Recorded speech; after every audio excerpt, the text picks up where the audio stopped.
धर्म क्षेत्रे कुरुक्षेत्रे समवेता जुजुत्सवः मामकः पांडवाश्चैव किम कुर्वत संजय।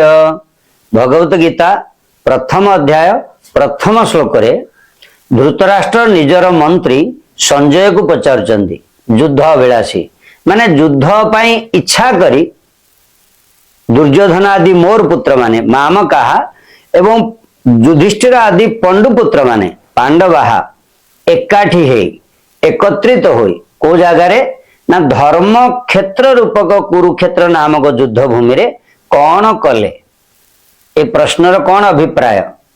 कारण धृतराष्ट्र जानी थिले कुरुक्षेत्र होची देवता मानकर यज्ञ स्थली। श्रुति वाक्य रे अछि कुरुक्षेत्रम देव जजनम जहा धर्मर प्रवर्तक क्षेत्र रूप में बड़ प्रसिद्धि अच्छी। तेणु ए क्षेत्र संग प्रभाव रे अधार्मिक दुर्योधन आदि मोर पुत्र मान हृदय क्रोध दूरे जाई पारे से माने धर्म रे प्रवर्तित हो जाई पारंती एवं पांडव माने सहज स्वाभाविक भाव रे जन्मरु बा प्रथमरु धार्मिक अटंती।